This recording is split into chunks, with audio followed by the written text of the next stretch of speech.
ले लो मोरे निगुणों का गहना है, आत्म अभिमानी बन के रहना है। ओम शांति। आज प्यारे बाप दादा के अनमोल मधुर महावाक्य हैं 10 फरवरी 2025। आज की मुरली के सार में करण करावन हार बाबा ने कर्तव्य की स्मृति दिलाते कहा कि वर्तमान समय दुनिया में अनेक मत मतांतरे हैं।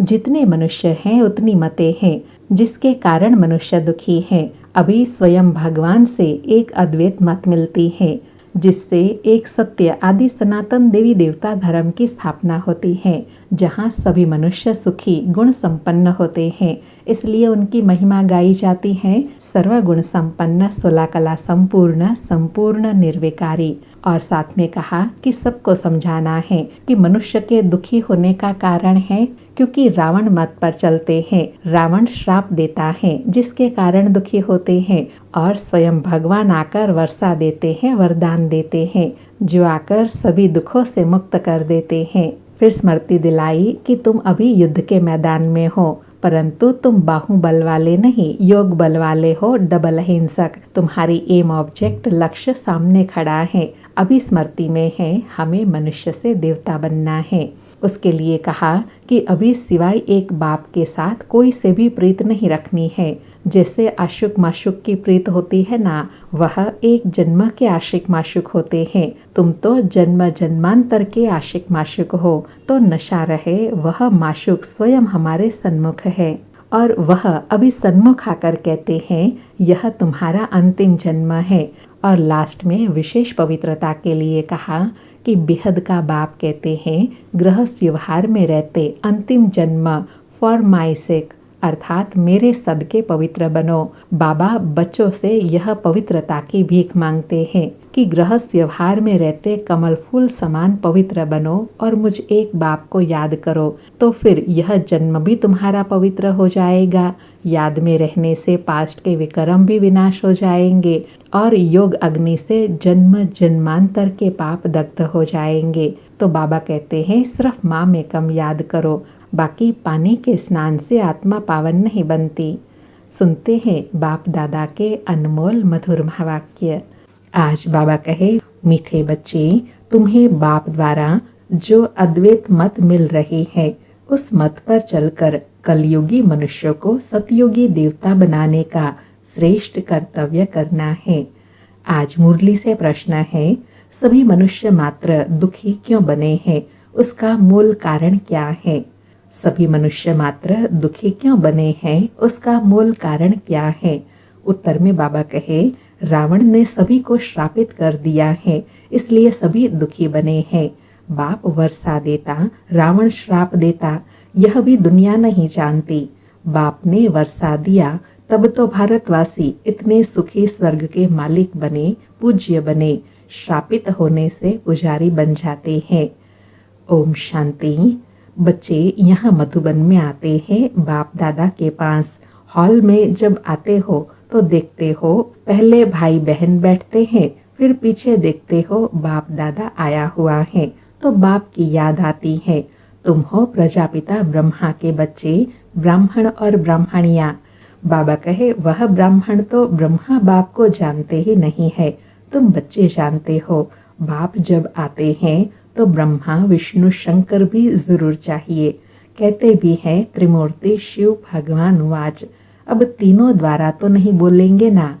बाबा कहे त्रिमूर्ति भगवान वाच कहते हैं, इसका भावार्थ यह नहीं कि भगवान तीनों द्वारा महावाक्य उच्चारण करते हैं, नहीं, जिनके द्वारा स्थापना होती है उनके द्वारा ही महावाक्य उच्चारण करते हैं। बाबा कहे यह बातें अच्छी रीति बुद्धि में धारण करनी है। बेहद के बाप से जरूर स्वर्ग का वर्षा मिलता है, इसलिए सभी भगत भगवान से क्या चाहते हैं?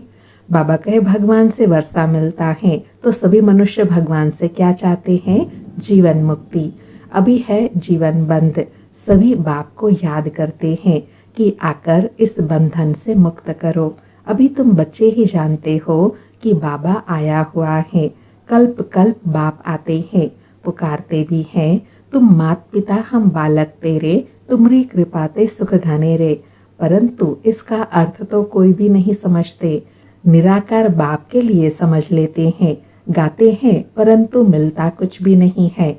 अभी तुम बच्चों को उनसे वर्षा मिलता है, फिर कल्प बाद मिलेगा। बच्चे जानते हैं बाबा आधा कल्प के लिए आकर वर्षा देते हैं और रावण श्राप देते हैं। यह भी दुनिया नहीं जानती हम सभी श्रापित हैं। बाबा कहे रावण का वर्षा मिला है, सभी श्रापित है, यह मनुष्य नहीं जानते। बाबा कहे रावण का श्राप लगा हुआ है, इसलिए सभी दुखी है, अर्थात उनके बुराइयों और विकारों के प्रभाव में है, इसलिए दुखी है। भारतवासी सुखी थे जब भगवान का वर्षा वरदान था सतयुग में। बाबा कहे कल इन लक्ष्मी नारायण का राज्य भारत में था। देवताओं के आगे माथा टेकते हैं, पूजा करते हैं, परंतु सतयुग कब था यह किसी को पता नहीं। अब देखो लाखों वर्ष की आयु सिर्फ सतयुग की दिखा दी है, फिर त्रेता के द्वापर कलयुग की, उस हिसाब से मनुष्य कितने ढेर हो जाए। बाबा कहे एक युग की ही लाखों वर्ष आयु होंगी तो सारे युग बीतते बीत कितने मनुष्य आत्माएं हो जाएंगे। बाबा कहे सिर्फ सतयुग में ही ढेर मनुष्य हो जाए, कोई भी मनुष्य की बुद्धि में नहीं बैठता। बाप बैठ समझाते हैं कि देखो गाया भी जाता है 33 करोड़ देवताएं होते हैं, ऐसे थोड़े ही कि वह कोई लाखों वर्ष में हो सकते हैं, तो यह भी मनुष्य को समझाना पड़े। बाबा कहे यह सब ज्ञान की गुह्य गुह्य बातें तुम बच्चों को समझाना पड़े। बाबा कहे अभी तुम समझते हो कि बाबा हमको स्वच्छ बुद्धि बनाते हैं, रावण मलेच्छ तुच्छ बुद्धि बनाते हैं। मुख्य बात तो यह है पवित्रता की। सतयुग में पवित्र, यहाँ है अपवित्र। यह भी किसी को पता नहीं है कि राम राज्य कब से कब तक, रावण राज्य कब से कब तक होता है। बाबा कहे समझते हैं यहाँ ही राम राज्य भी है, रावण राज्य भी है, अनेक मतांतर है ना। जितने हैं मनुष्य उतनी है मतें। अभी यहाँ तुम बच्चों को एक अद्वैत मत मिलती है जो बाप ही देते हैं। तुम अभी ब्रह्मा द्वारा देवता बन रहे हो, देवताओं की महिमा गाई जाती है। सर्वगुण संपन्न, 16 कला संपूर्ण, संपूर्ण निर्विकारी है, तो वह भी मनुष्य की महिमा गाते हैं। क्यों? जरूर फर्क होगा ना। बाबा कहे मनुष्य देवी गुणों वाले देवताओं की महिमा गाते हैं। क्यों गाते हैं? जरूर उनमें दिव्य गुण है तभी तो गाते हैं। बाबा कहे अभी तुम बच्चों में भी नंबरवार पुरुषार्थ अनुसार मनुष्य को देवता बनाने का कर्तव्य सीखते हो। कलयुगी मनुष्य को तुम सतयुगी देवता बनाते हो, अर्थात शांति धाम ब्रह्मांड का और विश्व का मालिक बनाते हो। यह तो शांति धाम नहीं है ना। बाबा कहे यह तो शांति धाम नहीं है ना, इसलिए यहाँ शांति तो नहीं है, यहाँ तो कर्म जरूर करना पड़े। वह है परम धाम, स्वीट साइलेंस होम। अभी तुम समझते हो हम आत्माएं स्वीट होम ब्रह्मांड के मालिक हैं, वहाँ दुख सुख से न्यारे रहते हैं, फिर सतयुग में विश्व के मालिक बनते हैं। अभी तुम बच्चे लायक बन रहे हो। एम ऑब्जेक्ट एक्यूरेट सामने खड़ी है लक्ष्मी नारायण। तुम बच्चे हो योग बल वाले, वह है बाहुबल वाले। तुम भी हो युद्ध के मैदान पर, परंतु तुम हो डबल अहिंसक। बाबा कहे तुम विश्व के मालिक बनते हो, लेकिन कैसे? योग बल से। वह है हिंसक। हिंसा काम कटारी को कहा जाता है। सन्यासी भी समझते हैं यह हिंसा है, इसलिए पवित्र बनते हैं, परंतु तुम्हारे सिवाय बाप के साथ प्रीत कोई की है नहीं। आशुक माशुक की प्रीत होती है ना, वह आशुक माशुक तो एक जन्म के गाए जाते हैं। तुम सभी हो मुझ एक माशुक के आशिक। बाबा कहे अब मैं कहता हूँ यह अंतिम जन्म सिर्फ पवित्र बनो और यथार्थ रीति याद करो, तो फिर याद करने से ही तुम छूट जाएंगे। सतयुग में याद करने की दरकार ही नहीं रहेंगी। दुख में सिमरन सब करते हैं, यह है नर्क। इनको स्वर्ग तो नहीं कहेंगे ना। बड़े आदमी जो धनवान होते हैं वह समझते हैं हमारे लिए तो यहाँ ही स्वर्ग है, विमान आदि सब कुछ वैभव है। कितना अंधश्रद्धा में रहते हैं। गाते भी हैं तुम मात पिता हम बालक तेरे, तुमरे कृपाते सुख घनेरे। कौन से सुख घनेरे मिले यह कोई भी नहीं जानते। बाबा कहते गीत गाते हैं तुमरे कृपाते सुख घनेरे, लेकिन कौन से सुख घनेरे मिलते हैं वह भी नहीं जानते। बाबा कहे बोलती तो आत्मा है ना, तुम आत्माएं समझते हो। हमको सुख घनेरे मिलते हैं, उसका नाम ही है स्वर्ग सुखधाम सतयुग। स्वर्ग सभी को बहुत मीठा भी लगता है। तुम अभी जानते हो स्वर्ग में हीरे जवाहरों के कितने महल थे, भक्ति मार्ग में कितना अनगिनत धन था। जो सोमनाथ का मंदिर बनाया है, एक एक चित्र लाखों की कीमत वाले थे। वह सब कहाँ गए, कितना लूट कर ले गए। बाबा कहे एक सोमनाथ के मंदिर को ही इतनी बार चढ़ाई करके इतना लूट कर ले गए, तो सोचो भारत में और कितनी संपदा होंगी। बाबा कहे मुसलमानों ने जाई मस्जिद आदि में लगाया, इतना अथाह धन था। अभी तुम बच्चों की बुद्धि में हैं, हम बाप द्वारा फिर से स्वर्ग के मालिक बनते हैं। हमारे महल सोने के होंगे, दरवाजों पर रत्न जड़ित लगी हुई होंगी। जैनियों के मंदिर भी ऐसे बने हुए होते हैं। अब हीरे आदि तो नहीं है ना जो पहले थे। अभी तुम जानते हो हम बाप से स्वर्ग का वर्षा ले रहे हैं। शिव बाबा आते भी भारत में ही है। भारत को ही शिव भगवान से स्वर्ग का वर्षा मिलता है। इसलिए ही तो भारत में शिव बाबा को सबसे ज्यादा याद करते हैं। क्रिश्चियन भी कहते हैं क्राइस्ट से 3000 वर्ष पहले भारत हेवन था। राज्य कौन करते थे यह किसी को पता नहीं है, बाकी यह समझते हैं भारत बहुत पुराना है, तो यही स्वर्ग था ना। बाप को कहते भी हैं हेवनली गॉड फादर, अर्थात हेवन स्थापन करने वाला फादर जरूर आए होंगे। बाबा कहे स्वर्ग स्थापन करने जरूर आना पड़ेगा, तब तुम स्वर्ग के मालिक बने होंगे। हर 5000 वर्ष बाद स्वर्ग के मालिक बनते हो, फिर आधा कल्प बाद रावण राज्य शुरू होता है। चित्रों में ऐसे क्लियर कर दिखाओ जो लाखों वर्ष की बात बुद्धि से ही निकल जाए। लक्ष्मी नारायण कोई एक नहीं, इन्हों की डिनाइस्टी होंगी ना, फिर उन्हों के बच्चे राजा बनते होंगे। बाबा कहे ऐसे एक एक बात क्लियर करके समझाएंगे तो लाखों वर्ष की बात बुद्धि से निकल जाएंगी। राजाएं तो बहुत बनते हैं ना, सारी माला बनी हुई है, माला को ही सिमरण करते हैं ना। जो बाप के मददगार बन बाप की सर्विस करते हैं, उन्हों की ही माला बनती है। जो पूरा चक्र में आते पूज्य पुजारी बनते हैं, उन्हों का यह यादगार है। तुम पूज्य से पुजारी बनते हो तो फिर अपनी माला को बैठ पूजते हो। पहले माला पर हाथ लगाकर फिर माथा टेकते हैं, पीछे माला को फिरना शुरू करते हैं। तुम भी सारा चक्र लगाते हो, फिर शिव बाबा से वर्षा पाते हो। बाबा कहे यह राज तुम ही जानते हो। मनुष्य तो कोई किसके नाम पर कोई किसके नाम पर माला फेरते हैं, जानते कुछ भी नहीं। अभी तुमको माला का सारा ज्ञान है और कोई को यह ज्ञान नहीं। क्रिश्चियन थोड़े ही समझते हैं कि यह किसकी माला फेरते हैं। यह माला है ही उन्हों की जो बाप के मददगार बन सर्विस करते हैं। अंडरलाइन बाबा कहे माला किसकी बनी हुई है, जो परमात्मा भगवान के कार्य में मददगार बन सर्विस करते हैं, उन्हों की ही माला बनती है। जो माला भक्ति में यादगार के रूप में सिमरी व पूजी जाती है। बाबा कहे इस समय सब पतित हैं, जो पावन थे वह सब यहाँ आते आते अब पतित बने हैं। फिर नंबरवार सब जाएंगे, नंबरवार आते हैं, नंबरवार जाते हैं। कितनी समझने की बातें हैं। बाबा कहे यह सृष्टि का झाड़ है, कितने टाल टालिया मठ पंथ हैं। अभी यह सारा झाड़ खलास होना है, फिर तुम्हारा फाउंडेशन लगेगा। तुम हो इस झाड़ के फाउंडेशन अर्थात मूल तना। उसमें सूर्यवंशी चंद्रवंशी दोनों हैं। बाबा कहे मूल तना में सूर्यवंशी चंद्रवंशी दोनों हैं।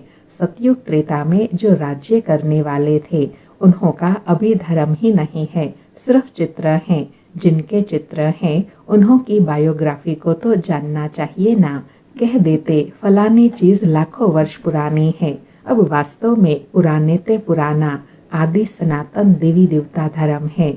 उनके आगे तो कोई चीज हो नहीं सकती। बाबा कहे बाकी सब 2500 वर्ष की पुरानी चीजें होंगी, नीचे से खोद कर निकालते हैं ना। बाबा कहे भक्ति मार्ग में जो पूजा करते हैं वह पुराने चित्र निकालते हैं, क्योंकि अर्थक्वेक में सब मंदिर आदि गिर पड़ते हैं, फिर नए बनते हैं। हीरे सोने आदि की खानियां जो अभी खाली हो गई हैं, वह फिर वहां सतयुग में भरतू हो जाएंगी। यह सब बातें अभी तुम्हारी बुद्धि में है ना।